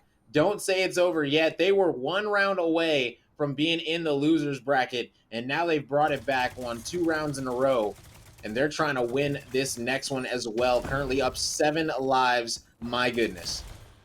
And only a team that has won a main event before, I think, able to punch back this hard. I think that experience definitely coming into play here. They really want to get in to contest this, but maybe they rush it. There's no way they were going to not have a contested ticket here. So they run a little bit too fast, and Prosper is able to do so much here. Crouching, trying to kite, but finally dislodged, courtesy of Fragout. And this point will flip again. Another win from Fragout as well in that defensive position. So they have this, and they're going to start bleeding out tickets, but they can't get knocked down. Pulsa catches Fragout in the middle of him trying to shift from one side to the other, and Gronky's flank will have to be massive to get this, but he looks away. He assumes he runs. He's so feeling very lucky that Ink was coming back in. They're going to flip the point one more time, but they didn't lose too many people to make it happen. They just cannot trade with the numbers that they have left here. They have to be operating at an advantage, and now they finally have a strong defensive position. But if Forcible Cobra break this, that might just be it in this round. Oh! Huge double nade coming in from Delana there, but MS downs 2 back in return again. A little bit too greedy, pushing in immediately following. Can they save the tickets that they have? They will at least get Ink back up, and they'll get a radar dart on the right to see where they can rotate, but not fully healed. He rotates right into an angle that's waiting for him. From them, Prosper finds that down. MS gets the next. That is no more tickets left for them. They cannot afford to give anyone up, and they've already given up 1. It's 3 versus 9. Make that 8. The pick they've been able to get, but they are just being overwhelmed from angles. It's only 2 players left, and what a comeback from Forcible Cobra as they now flip the point one more time. It's just Delana holding on to the point with his Kestrel here to try to push in. Delana forced out again. He cannot make it in. They have so much utility. They're going to have so much to fight him. He has to reload in the open. It's only Ink there on the backside, finally getting caught out on that rotation and coming back from a 0-2, swinging hard with 3 more straight. What a performance by Forcible Cobra once again to hit back on them. I mean, what else can you say other than huge positioning changes by them to always have someone to trade? Yeah, that was absolutely massive. What happened in those last 3 rounds just did not happen in the first 2. And that's what you love to see, is teams adjusting. They just did it the entire game. We're going to see it in these replays right here. These first 2 rounds, man, Delana was so good with that little spot to know even about that. And man, you just see it so many times on these first couple of hills. When it comes to the gunfights, you see who's winning them. the team that usually wins that round. And you can see these first 2 rounds were just dominated gunfight wise by the side of Justus. But these last 2 rounds, it was looking like it was honestly looking very, very bleak for them. But going into these last couple rounds, heading into it, you start to see these players warm up bit by bit, little bit by little bit, and start to realize, you know what, we can make this comeback actually a reality. And then they went ahead and did it, and they were able to bring it back, winning 3-2, which was absolutely massive. And there goes my prediction right there. It's out the window. So there they go, man. A 2-0 comeback to toss my prediction in the trash, man. Shout out to them, man. So I got to ask, how much are you out now? How much are you out from, you said you put some cash on this. Yeah. So I said it was only $5, but still, Okay, that's not bad. That's not bad. Yeah, not bad. So the bet is that Justus isn't going to drop more than 2 maps the entire 10K. So that's true. One. Okay, so you're still good. You're still good. Okay. Yeah. So I'm still good. I'm still good. Yeah. They got to lose 2 more maps, and then I'm gonna lose my bet. So we'll see. But it's going to be interesting if they keep making comebacks like that. You never know, man. And I will say this: that Favela's Koth is. I would probably favor Forcible Cobra on Favela's Koth if we're going about recency bias. I'm not sure exactly how Justus is going to be doing against them now. I know that they did beat them on Favela's Koth last time in a very, very close one. It came down to a crazy final hill hold. So I'm not sure if we'll be blessed enough to see that yet again. But, if we are, great. If not, it is what it is. Either way, it's going to be an explosive King of the Hill, as this map is very fast-paced. Sure. It's fun. The new B Hill is absolutely incredible to watch. You love to see things improve and change in Rogue Company, and that's one of them. So I'm excited to see how that's going to play out as well. And, man, this is going to be a good one. Yeah, I feel like I've seen Justus have a crazy hold on the final soccer field point on this map before, so I wouldn't put it past him to potentially lock things down. But Forcible Cobra, after that comeback, after how they showed, even under adversity, they can actually just settle the problems they were having, where they were just getting out-traded, constantly not covering for each other in the same way that Justus were doing. I think maybe them playing the team that they did early with a fairly quick round that they had might have just been what kind of maybe made them feel complacent, honestly, heading into this. And now they're finally waking up and saying, oh yeah, this is what top tier Rogue Company is, and we need to be operating at this level. Yeah, honestly, that's what it's looking like right now. Both of these teams realize that they're here for a reason. Maybe it took them to realize, what, we did just win this whole tournament a couple months ago. Let's go ahead and act like it. We're not going to go down 3-0 in this strikeout. We've showed that we are the better Respawn team over the history since Respawn has been added. This last month, Justus did get the better of them in the Respawn. But it's a new month. Anything can happen. You love to see new things happen, new things shake things up, and I'm excited for this King of the Hill, because if they win this King of the Hill, man, this Canals demo is going to get very interesting. Very interesting. And Canals is a map where normally you would, kind of favor one side, but you just said over $5, you saw a team come back from a 7-0 deficit. So with these top teams, I think literally anything could happen potentially there, but still plenty of time. Obviously, that's a hill that's Forcible Cobra still have to get over. They have to be the king of it if they want to actually get a chance to push themselves back to this Canals, to the Canals after on this Favelas.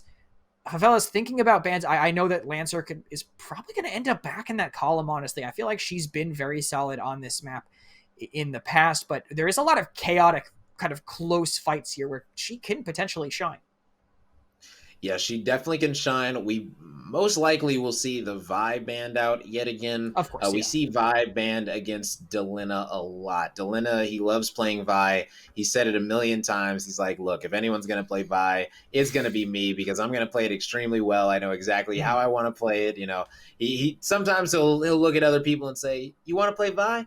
And they'll say, yeah. And then he'll look at the timer and say, no. You know what? I'm gonna play Vi. You play something else, man. You know what? I'm gonna play Vi. I don't know exactly what you're about to do on this thing. So usually Vi does get banned. If it's not, he's gonna be very happy and very comfortable playing on that character. Sure, we'll see Gronky on the Fixer if that's not banned, if that goes through. Either way, it's going to be a very spicy matchup. We might see some talent Mhm. action still. That Deadeye is just so popular. It's a 3-tap down from any range in the game, which, right now is absolutely incredible. That will be Mhm. getting changed in the next update. So these players are going to be enjoying that while it lasts and 3-tapping as many people as they can. Yeah, just make the most of it while they can. And I mean, speaking of changes in the future, we can look at one maybe a little bit back. How much of a difference so far, at least in this tournament, from what you've seen, has the spawn changes been in the games that we've been able to see? The spawn changes have definitely improved. I think the spawns are going to be even more improved once the next patch. That extra 2 Mm-hmm. seconds to the death timer is going to be added. That's going to make getting revives even maybe a possibility. It's going to open up the possibility for a lot more things. It's going to make team wiping a team feel a lot more rewarding. You're not going to immediately wipe a team and then 5 seconds later be into the action. You get a little bit of breathing Yeah. room now. So who knows? Maybe we will see a Dahlia come into play in King of the Hill more in the future.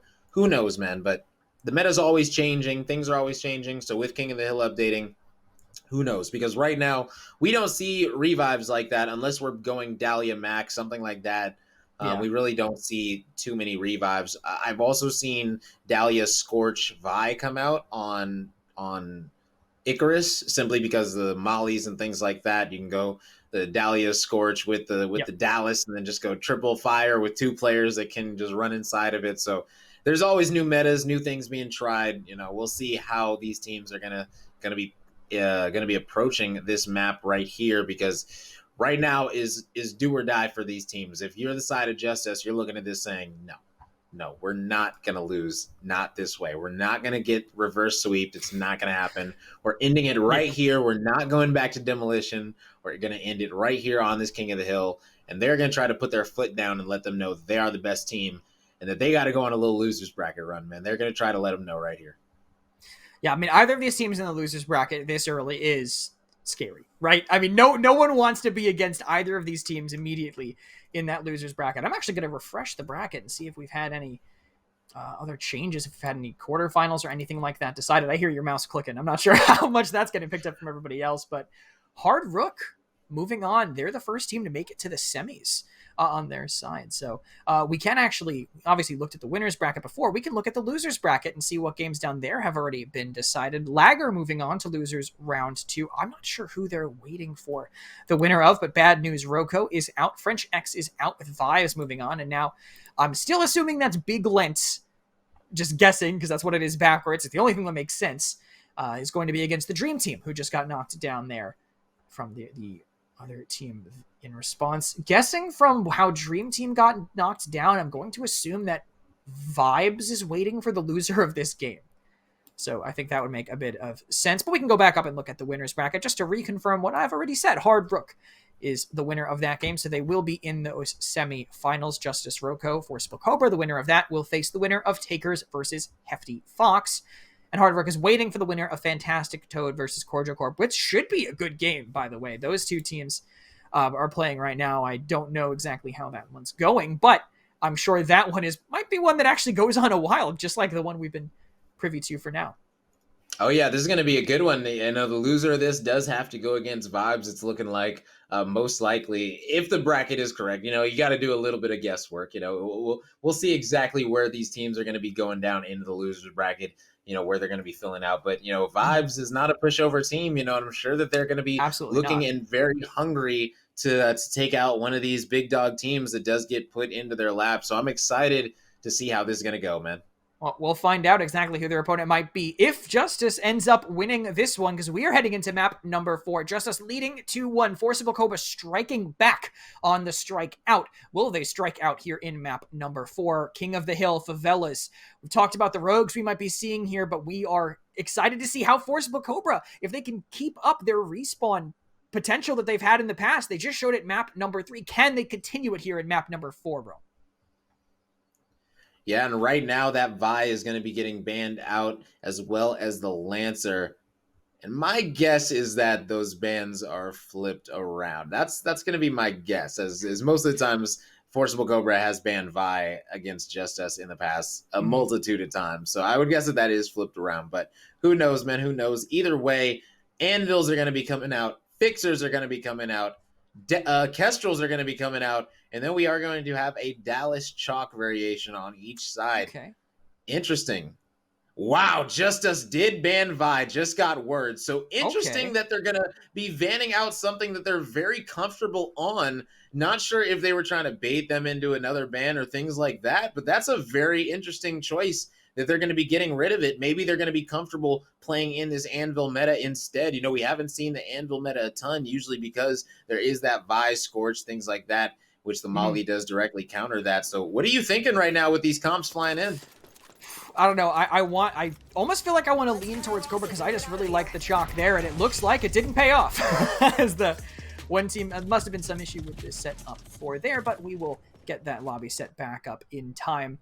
I think I kind of like the chalk here potentially on it. I know it's into the Dallas, but I like the idea of being able to be aggressive. I think that having that kind of flank potential, which is why Lancer got banned, is huge with him as well. Obviously, you know he's coming, but you just can't beat him unless you have someone else with you, right? If they can find those isolations, which they were able to do on the previous map, I think it could pay off.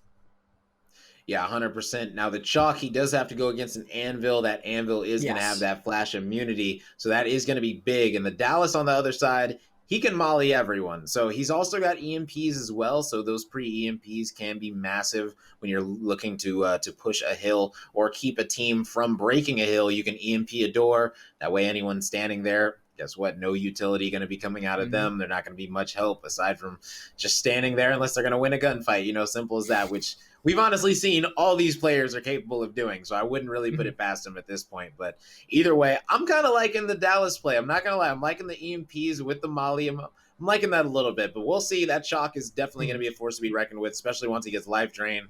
We've seen what Yeah. Chalks can do once they go completely online. They can get 2, 3 kills in a row, back to back, pull out a sword, go crazy, hop over something. We've seen Chalks go crazy. Seems like when players play Chalk, their movement just gets better. I don't know. When Mm-hmm. players play Chalk, they just feel more active on the character itself. We see some crazy movement plays coming out of these Chalk players, but I'm excited to see how this is going to go. As we're just loading right back into the game pretty Yeah. soon here.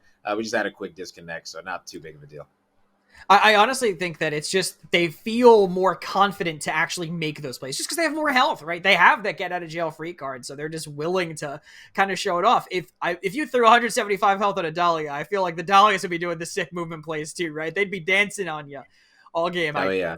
shudder to think about if that actually became a thing, but either way, the Mac Dahlia, the 25 extra health is enough. Then I'm still kind of sad that fell out of the meta, but not seeing it this game, obviously from what we saw before. But that Viban from Justus, I like that you mentioned it kind of allowing their Anvil to be a little bit more enabled from their side. I think that the Anvil was really huge for them on that King of the Hill if they play it on Windward. So I understand them wanting to lean a little bit more into it. It just paid off for them before.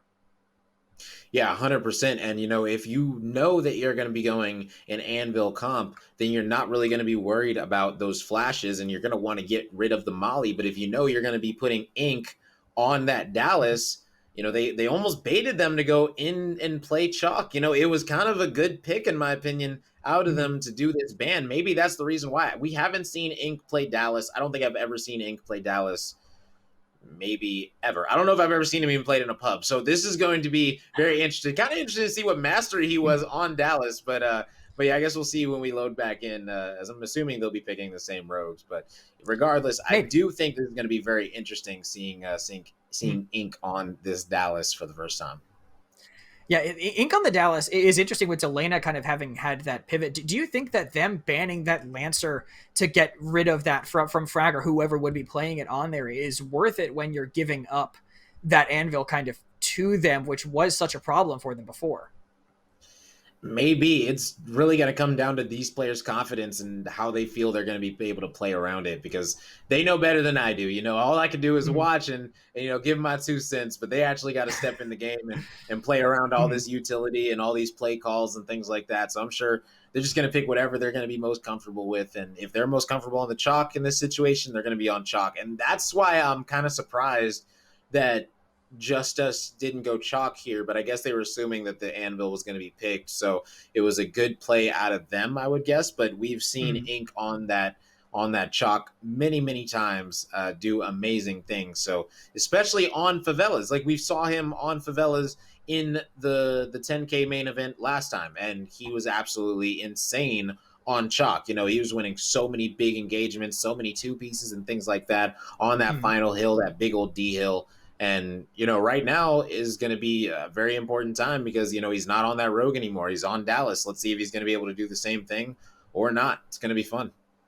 Different style. I mean, very different play styles from him, right? They've kind of forced him potentially off of that with what they have. But just the potential to deny it, right? This to me says they're going to play it a lot slower than what we were seeing from them in the past, right? Just kind of harassing on the way in. Potential for snowball with the resets, of course, on the reveal that he has. One of his biggest advantages in respawn that he can take advantage of. And of course, if you have more fire, if there's an anvil on the other side.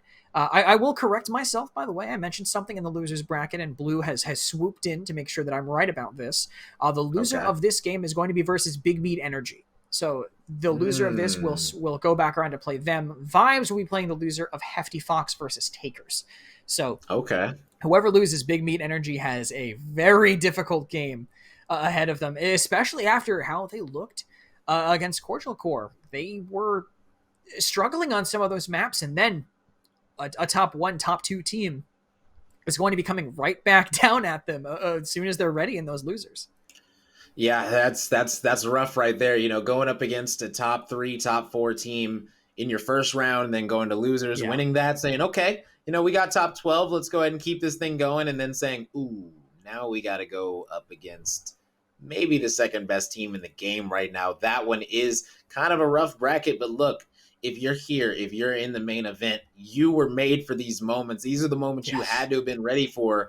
You got to know that if you're not going to win the tournament, you're going to be getting knocked out by a team that's better than you. So you got to be ready to play a team that's better than you and be mentally prepared to beat them. You know, I can't wait, man. It's going to be absolutely exciting to see who's going to be dropping down to losers to be facing that team, man. It's going to be fun.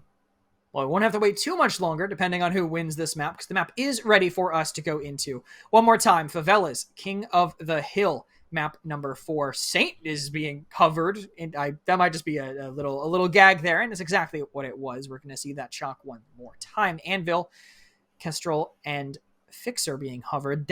He's got a full mastery on Dallas. Yeah, I guess he's been playing it only when you haven't been watching in Rome, because he seems like he's at least with some time in. Fixer Mirror is still going to be the case. And Delena once again on the Anvil, which looked great before on Windward. Yeah, the Zero Mastery Anvil coming out, but he looked far from Zero Mastery when he was playing it in Ink, surprising me with a level 10, man. Maybe that's his low-key pub main. Who knows, man? Who knows? Maybe he has been grinding out that Dallas Mastery on the low, just hasn't been saying much. But either way, he's feeling comfortable pulling it out here against this squad in Forcible Cobra. And right now, they're going to need to go absolutely crazy if they want to win this respawn after they did just get reversed, came back on in the last map as they were up 2-0 in the strikeout, losing the next 3 rounds in a row. So they are going to be coming back for blood right here on Favelas. We'll see exactly how bloodthirsty they're feeling as they drop out of the ship here.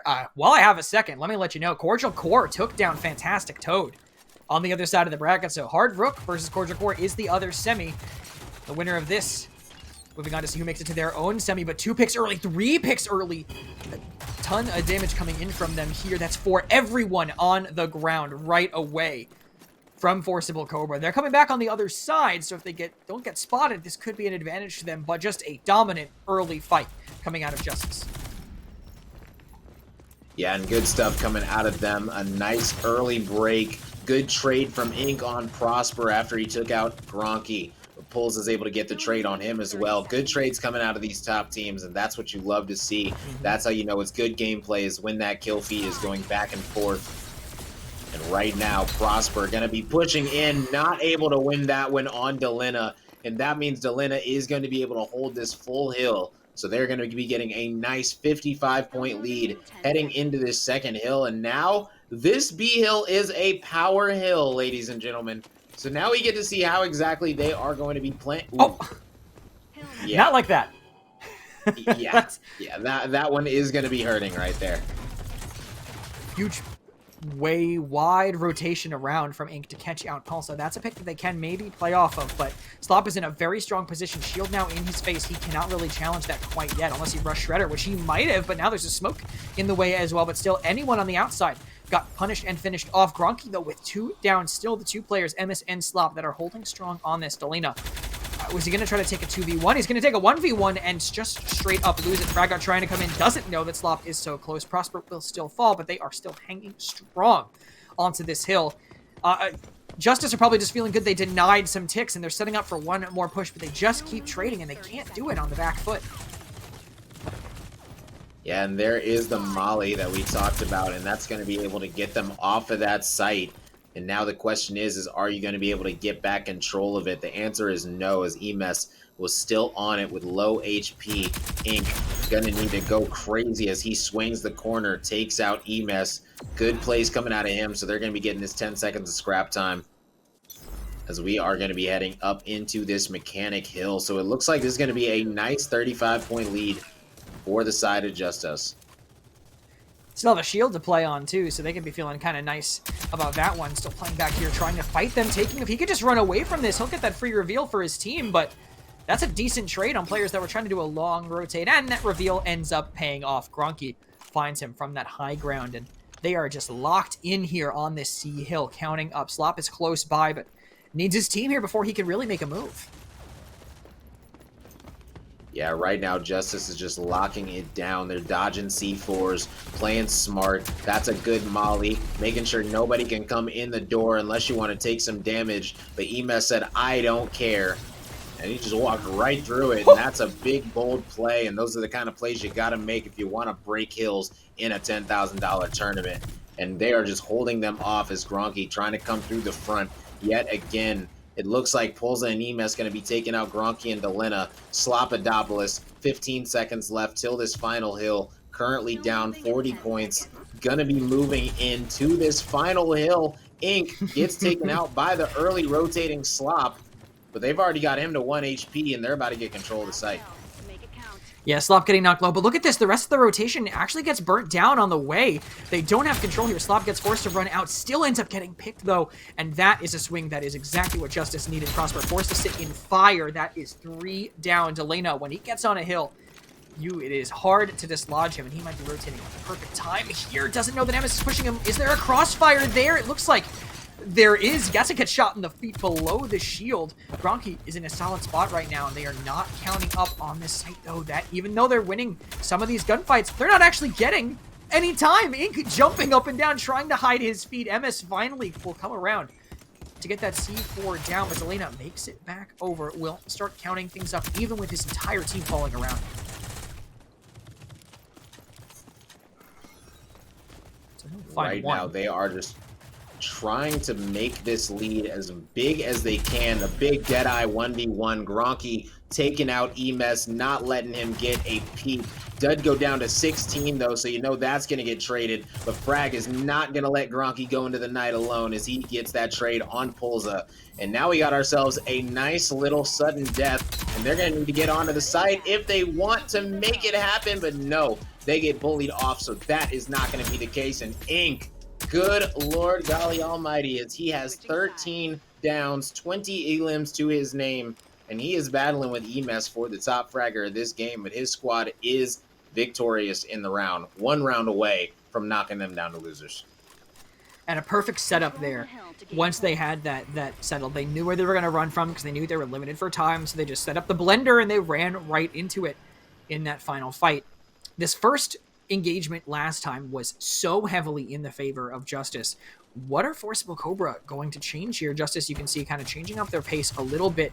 Really well-timed nade. Will that find someone? It looks like just maybe a little short for it. And they're not going to take that same fight. They're going to play on the outside and try to surround them. They broke the glass early, and they shoot the C4. So no one really getting time now, but the first down will go the way of Cobras. Yeah, and when you're just able to have a stalemate like this, those shredder rounds are going to be coming out now, as you can see. A little blue spark coming off of the shield, and it's still a stalemate, and we've only got 30 seconds left, so I don't even know if somebody's going to be able to get much scrap time. as they might need to start rotating for this upper area, as holding that is going to be so important for these teams. So we got to see if they're going to decide to rotate early or if they're going to decide to fight for all of this wonderful scrap time that is 10 seconds remaining. I love Delena's decision there. Just claw his way into the point. Just deny anything that he can at the very end of it. Now Pulsa probably just going to get that little bit of scrap time before he dies. His team is already rotated. They're sitting pretty on the B hill. That is the strongest one now. From your experience, as you mentioned, Prosper will slow them down, but not stop them. Justus still in a good spot to set up for their engagement here. And maybe huge pick on MS. MS has no idea that frag out's there, and that could be the opening that Justus needs. Yeah, and that was exactly what they need. If you want to break this B hill, you have to get in a pinch from up top and down low at the same time. And now we got a double shield. Oh my goodness. They've walked off both ways. Now all they have to do is watch out from up top. That is literally the only way that they can break this hill. Otherwise, this is going to be a 30-second clean sweep right here for this last hill. And right now, Frag is going massive at this top side. He's not letting them in, and now 20 seconds left. We're going to see that rotation coming in for the C hill. What a shield coming out of Delina, stacking it up next to the other one. Wow. It was a heads up by Prosper during this, though, because Prosper was actually able to deny a lot of that time, so they're not going to be at a massive lead, even with that really strong defensive position, and Prosper will make the rotation significantly harder, too. That's 2 downs. Prosper, Logic, who is looking to catch anybody on the flank, might actually just find Ink, but he looks away at just the wrong time, but Ink was actually in small, not as close as we might have initially thought. Even so, the first pick goes to Gronky, who is coming up behind with frag out. Delina wants to sync up with his team. They must know that he's there. Caught out by Pulsa, who he did not see behind that, and those are 2 strong defensive picks now that Cobra can play off of as they continue to rack up the time. Yeah, and right now they need to hold this lead and hold this hill as they're getting flooded out from the side. That is the favorable spawn, so they need to win this engagement right here. This engagement could decide the entire game as they are able to take out Gronky and Delina. And now they're just going to need to take out the final 2 players as Frag Out is in the back. He's trying to hold down the spawns for his team, but there's only 25 seconds left. Frag able to take out one, absolutely beamed him. No more stems left. So he's just going to be holding this angle, trying to play for his life. Not sure why Slop did not check that corner, if his teammate didn't call him out or something. But either way, Frag is going to be taken out right there. And that does mean the Forcible Cobra is going to be going up by about 50 heading to this final hill. So here we go, man. It seems almost, honestly, a little neutral here, but now not so much. Ink immediately gets deleted as it is Justus with their hole on the objective. Now Gronky finds one poking out. Nemus also low, so really can't push too much more. Prosper will get the contest going, and they need to find a way to stop him because they have to be counting up slowly here. Again, surprised that people are willing to just throw things. They could contest some of these ticks, make it easier for their team, but it would just slow down their push even further. Smoke and Thermal, this is how you have to play Fixer now, and it is going to work for them, at least for now. Slop is found below, but overextension. Gronky stays a little bit too long around that corner. They're still counting things up, but they are running low on time. Ink and Delana. Delana has been an immovable object. Will he be able to continue that with his positioning right now? Holding close, 2 players fairly close by to him. It's Pulsa and the Anvil here. Another 2 fights won by them. Delana got one. Can he find the next as well? Drops the shield, so Pulsa can't even really contest him, nor can he stop him from racking up time. But he'll chase him down. Delana knows when he has the opportunity, he will take it. Getting potentially to a sudden death if they can buy these ticks. Otherwise, Justus might just run away with this one. Yeah, and it's looking like that's exactly what they're going to do. They're not going to need to go to sudden death if they keep them off the hill. And that's exactly what happened. My goodness. Wow, I was not expecting that to end like that. But if you're able to take over the hill in the last 30 seconds and hold it just like that, you're going to come out victorious. And, man, that was a swift 2-0 King of the Hill. Good stuff coming out of Justus. Yeah, once Justus got a hold of a point, it was really hard for them to be dislodged. Delana, just sitting in a corner behind a shield, was very tough. His rotations away from the shield to avoid the C4s were good, whereas Slop sometimes put himself in a good defensive position until utility came around, where they kind of got dislodged a little faster than maybe they would have liked. Regardless, though, the series goes the way of Justus. Huge play for them on both King of the Hills. I think the strikeout from Cobra was great for them to come back from a disadvantage, but Justus, they just got ice in their veins. They did not worry when they were down. We can take a look back over the entire series to see exactly how hot they were running. Yeah, and right here, it all started off with the Skyfell demo. And right here, we already saw Frag out. He was going crazy on the Lancer on this offensive side, and he was letting them know that he was here for business. And then we saw Ink. He was making so many plays on this anvil, able to live through bounce nades, incendiaries, everything under the sun. And Frag out with the nice shots, able to down 2 players to secure that 7-3 round win to end up going up 8-3 and securing the map. Big plays coming out of them. And then it all went to the King of the Hill, and they were not trying to lose a King of the Hill. They had already won, they won the second King of the Hill, and it looked like they won the first one pretty handily as well. I will say that the second King of the Hill did look a little bit better than this King of the Hill on Windward, as it was a 2-0 compared to a 1-1, but either way, they were able to clutch it up when it mattered. And right here, you guys can already see Justus was making the most of every single situation, every single angle, making that sudden death absolutely theirs, as they were not letting any of those smokes deter them whatsoever. And right here was where we saw a glimmer of light from the side of Forcible Cobra. They finally were able to take one map off. They had to reverse sweep them to do it. They were down 2-0, but they were able to make a big comeback. It was great plays coming out of them overall. But sadly enough, they did get taken out 3-2 in that one. So we did have to go to a 4th map, and that is where they ended up shining, man. This final round right here of this strikeout was an absolute wash, honestly. They really showed them they are the better strikeout team, and they reminded them of that. And we might have to update those strikeout leaderboards, because right now their strikeout is looking pretty solid overall. I'm sure the numbers will reflect that, but their strikeout has been very good, their record overall versus Justus. And right here, this King of the Hill, honestly, Justus really showed their stuff right here. They showed that they can play King of the Hill and play it just as good as they played it with a Chalk, and they played it with a Dallas instead. So maybe the Molly, maybe the EMPs ended up coming out being a little bit more helpful to them. But, Ink definitely did his job and did an amazing job on that Dallas. And that's a 3-1 series win for Justus. And a big performance by them again, kind of just reinstating themselves as the team to beat moving forward. Normally we would see this game and then see it happen 2 matches later, right? Normally this happens in winter bracket finals, and then we have to wait for grands to see it again. But Forcible Cobra, a long road ahead through the losers bracket if they want to make it back up to contest them one more time.